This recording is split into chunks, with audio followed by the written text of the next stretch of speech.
দক্ষিণ চব্বিশ পরগনার সাগর বিধানসভায় একই বুথে ভোটার তালিকায় ৩০ জন মৃত ব্যক্তি।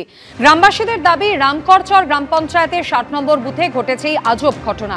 ভিন রাজ্যে বসবাসকারী বেশ কয়েকজন ভোটারের নামও রয়েছে এই তালিকায়, দাবি স্থানীয়দের। পঞ্চায়েত অফিস এবং বিএলওকে জানানোর পরেও মৃত ব্যক্তিদের নাম তালিকাতেই রয়েছে, এমনটাই অভিযোগ করেছেন মৃতদের পরিবার। আর এই ঘটনা প্রকাশ্যে আসতেই তৃণমূল সরকারের বিরুদ্ধে সরব হয়েছে বিজেপি। দলের পক্ষে মৃত ভোটারদের নাম বাদ দেওয়ার উদ্যোগ নেওয়া হবে জানিয়েছে তৃণমূল। 14ই আগস্ট 2023 সালে উনি মারা যান। সঙ্গে সঙ্গে আমরা সব জায়গায় জানিয়েছি। জানানোর পরে ডেথ সার্টিফিকেটও পেয়েছি।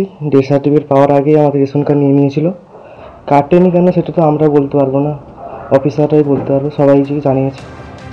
দক্ষিণ চব্বিশ পরগনার সাগর বিধানসভার ঘটনা, যেখানে ৬০ নম্বর বুথে ভোটার তালিকায় ৩০ জন মৃত ব্যক্তি, এমনটাই অভিযোগ করা হয়েছে পরিবারের তরফ থেকে। বারবার স্থানীয় প্রশাসনকে জানিয়েও কোনো লাভ হয়নি। আর ঘটনা ঘিরে রাজনৈতিক তরজাও অব্যাহত। মানুষ সচেতন না। কিছু জন মারা গেলে এখন অনলাইনে যদি কাউকে বাদ দিতে হয় তার ডেথ সার্টিফিকেট লাগে। ম্যাক্সিমাম যারা মধ্যবিত্ত বা নিম্ন মধ্যবিত্ত, যাদের প্রয়োজন নেই, তারা অনেকেই ডেথ সার্টিফিকেট তোলেনি। তাই মৃত ভোটার হয়েও ভোটার লিস্টে নাম ঢুকে গেছে।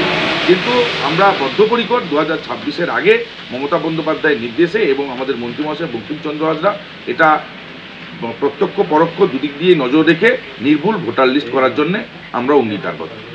তৃণমূল কংগ্রেস এই ভুতুড়ে ভোটার দিয়ে নির্বাচনে জয় লাভ করে, এটা আবারও তা প্রমাণিত হয়ে গেল। আমরা বারবার ধরে প্রশাসনের কাছে অনুরোধ করছিলাম যে মৃত ভোটার বা ভুতুড়ে ভোটারগুলো খুঁজে খুঁজে বের করুন। আমাদের কথাও কর্ণপাত করেন। এই এসআইআর হচ্ছে, মমতা ব্যানার্জি তো ভয়ে কাঁপছে। এই এসআইআর হয়ে গেলে সমস্ত ভুতুড়ে ভোটার, মৃত ভোটার সব বেরিয়ে যাবে, আর তখন এদের যে প্রত্যেকটা নির্বাচনে যে জয়ের ধারা অব্যাহত রাখতো সেটা আর হবে না। পুজোর আগে আরও একটি সুখবর। আজ থেকে আরও 2টি রুটে শুরু হলো এসি লোকাল পরিষেবা। শিয়ালদা থেকে বনগাঁ হয়ে রানাঘাট পর্যন্ত পৌঁছানো যাবে এসি লোকাল ট্রেনে। শিয়ালদা থেকে কৃষ্ণনগর পর্যন্ত মিলবে এসি লোকালের পরিষেবা। সকাল 9:48 শিয়ালদা থেকে এসি লোকালটি ছাড়বে, কৃষ্ণনগরে পৌঁছবে বেলা 12:07। দুপুর 1:30টায় কৃষ্ণনগর থেকে এসি লোকালটি ছেড়ে দুপুর 3:40 পৌঁছবে শিয়ালদা স্টেশনে। বনগাঁ শাখার ক্ষেত্রে সকাল 7:11 রানাঘাট থেকে এসি লোকালটি ছাড়বে, 9:37 ট্রেনটি পৌঁছবে শিয়ালদা স্টেশনে। আবার সন্ধে 6:14 শিয়ালদা থেকে ছাড়বে এসি লোকাল, রাত 8:41 তা রানাঘাট স্টেশনে পৌঁছবে। এবার বনগাঁ শাখা পাচ্ছে নিজস্ব লোকাল এসি ট্রেন। আজকেই শুরু হয়েছে যাত্রা। রানাঘাট থেকে বনগাঁ হয়ে শিয়ালদা প্রথম যাত্রায় সওয়ার হয়েছেন অনেক মানুষ। যদিও দমদমে খুব স্বাভাবিক নিয়ম মেনে একটু অনেকেই নেমে গিয়েছেন, কিন্তু তারপরেও যেটা দেখা যাচ্ছে যারা রয়েছেন তাদের মধ্যে একটা উৎসাহ লক্ষ্য করা যাচ্ছে। আমি একটু কথাই বলবো কয়েকজনের সঙ্গে। হ্যাঁ, এটা তো খুব ভালোই লাগছে।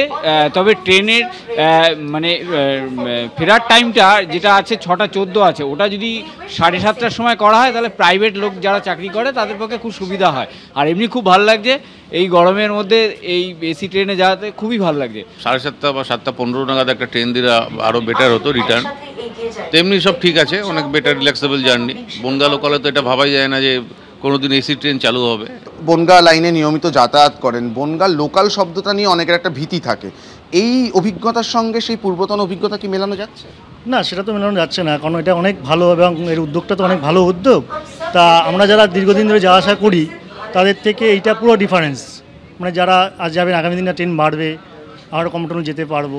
কিন্তু টাইমিংটাকে একটুখানি ঠিকঠাক করতে হবে। ম্যাক্সিমাম লোকই যাদের অফিস টাইম, যারা প্রাইভেট কোম্পানি চাকরি বাকরি করে, তাদের 6:30, 7টা ছুটি হয়। প্রচুর মানুষ কিন্তু এই লোকাল ট্রেনে যাতায়াত করছেন, খুব স্বাভাবিক।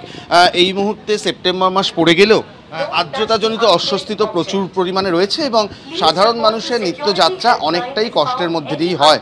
সেই জায়গায় AC local train Ranaghat Sealdah যখন এসি লোকাল ট্রেন চালু করা হয়েছিল তাতে দেখা গেছিল বিপুল সাফল্য।